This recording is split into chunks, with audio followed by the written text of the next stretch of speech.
Bapak, Ibu, saudara-saudara yang terkasih di dalam nama Tuhan Yesus Kristus, sebelum kita mendengarkan firman Tuhan, kita berdoa. Kami puji Allah Bapa yang di sorga. Saat ini kami mau disapa oleh firman-Mu. Bukalah hati dan pikiran kami supaya kami mengerti firman-Mu. Dalam nama Yesus kami berdoa dan mengucap syukur. Amin. Firman Tuhan yang menjadi renungan untuk kita pada pagi ini, Selasa 15 Juni 2021, dari ayat harian HKBP Galatia 6 ayat 1. Saudara-saudara, kalaupun seorang kedapatan melakukan suatu pelanggaran, maka kamu yang rohani harus memimpin orang itu ke jalan yang benar dalam roh lemah lembut, sambil menjaga dirimu sendiri, supaya kamu juga jangan kena pencobaan. Dalam bahasa Batak dikatakan, ale akadongan molutung tarsomong colma mardosa, hamu akan naung taruli di todi mapaturehon ibana marhite-hite todi nalabok alai matahod dirim sotong dohot ho tarujun. Demikianlah pembacaan firman Tuhan. Bapak, Ibu, saudara-saudara yang terkasih, orang Kristen mempunyai tugas yang besar, yakni memimpin orang ke jalan yang benar. Namun sebelum melakukan tugas itu, perlu sekali kita itu untuk mengenal diri, siapa kita di hadapan Allah dan di hadapan sesama manusia. Pengenalan diri itu perlu untuk menjauhkan batu sandungan dalam menjalankan tugas kita, dan agar kita juga jangan jadi menghakimi orang lain. Justru itu, apabila seorang kedapatan melakukan kesalahan atau pelanggaran, maka kejadian itu jangan dimanfaatkan untuk kepentingan diri kita, agar kita sendiri tampak sebagai orang yang baik sekali. Jadi jangan menghukum orang lain untuk meninggikan diri kita. Jangan menjatuhkan di dalam kelemahan orang lain untuk meninggikan diri kita. Jangan menjatuhkan di dalam kelemahan orang lain, tetapi harus menolongnya ke jalan yang benar dengan rendah hati. Karena kita sendiri bisa juga jatuh ke dalam dosa, sehingga setiap orang Kristen harus saling membangun antara satu dengan yang lain.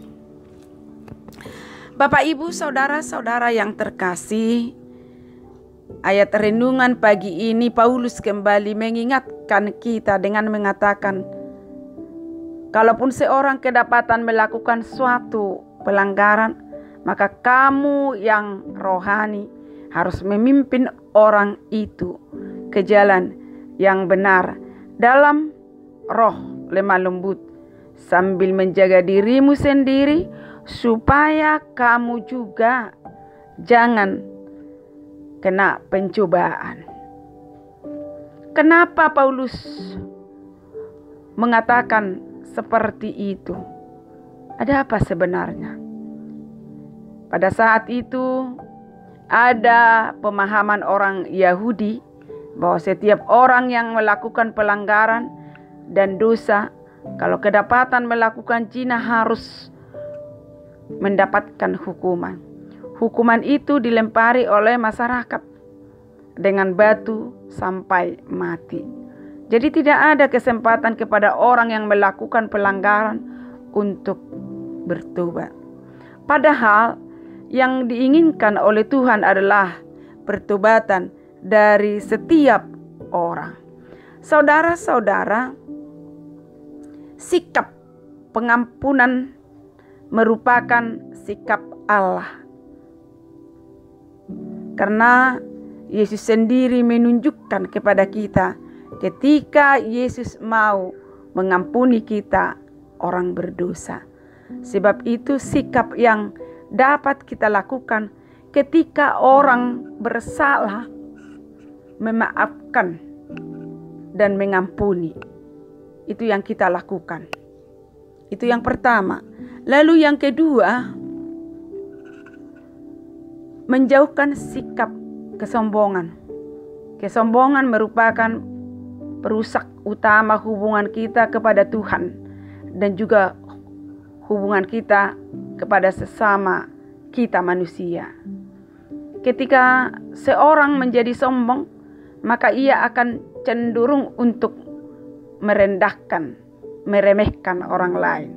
Kalau di ayat 3 dikatakan, sebab kalau seorang menyangka bahwa ia berarti, padahal ia sama sekali tidak berarti, ia menipu dirinya sendiri. Kita harus menyadari bahwa kita ini bukan siapa-siapa. Jadi kalau saudara merasa diri saudara berarti, merasa kita lantas, menganggap kita terlalu bijak, atau menganggap diri kita terlalu berjasa untuk orang lain, maka sebenarnya kita menipu diri sendiri. Sebab setiap orang atau setiap kita tidak ada artinya. Tuhan yang memberikan segala kemampuan kepada kita dalam segala hal. Sebab itu kita harus menghindari sikap egois dan juga sikap yang sombong. Oleh karena itu, Bapak, Ibu, saudara-saudara, dalam segala sesuatu yang baik, kita harus saling menjaga persekutuan, saling memaafkan, dan saling membangun dalam kelemahan, dan juga membangun dalam kelemah lembutan hati, tanpa meniadakan tanggung jawab pribadi kita masing-masing di hadapan Allah. Dan marilah kita suka memberi pengampunan. Marilah kita ringan tangan untuk menolong sesama. Dan marilah kita menjauhkan sikap angkuh dan sikap menghakimi sesama kita. Amin. Kita berdoa. Terima kasih firman-Mu yang telah kami dengarkan ya Tuhan. Kuatkan kami untuk menjalani hidup ini. Dan biarlah Roh Kudus-Mu mengajari kami mengetahui kehendak-Mu. Ya Bapa, kami selalu mendoakan keadaan bangsa kami, keadaan kami dari pandemi COVID-19 yang belum pulih. Selamatkan kami Tuhan. Dan juga kami bawakan ke dalam tangan pengasihan-Mu di dalam memulai segala kegiatan dan juga aktivitas kami. Tolong jaga dan lindungi kami. Dan juga kami selalu mengingat dan mendoakan saudara-saudara kami yang sakit di rumah sakit dan juga dirawat di rumah. Tuhanlah yang menyembuhkan. Kami serahkan doa kami ini ke dalam tangan Tuhan Yesus Kristus. Kami berdoa dan mengucap syukur. Amin. Anugerah Tuhan Yesus Kristus, kasih Allah Bapa, dan persekutuan Roh Kudus menyertai kita sekalian. Amin. Selamat beraktivitas. Tuhan Yesus memberkati.